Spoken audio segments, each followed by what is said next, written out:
এই কুলেখাড়া শাক শরীরের পক্ষে খুবই ভালো। যাদের রক্ত হয় না, যাদের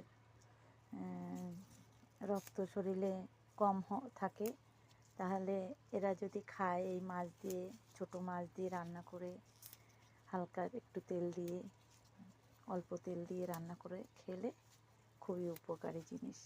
তবে এই শাকগুলিতে কাটা হয়, সুন্দর শাক। একজন আমাকে একটু ভালোবেসে দিয়ে গেল, তা আমি চিন্তা করলাম আপনাদেরকেও একটু দেখিয়ে দিই। এই যে হলো কুলেখাড়া শাক, এটাকে বলে কুলেখাড়া শাক। এর গায়ে কাটা কাটা হয়,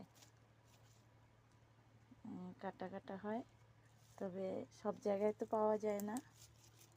এগুলি কোথাও কোথাও পাওয়া যায়, কোথাও কোথাও পাওয়া যায় না।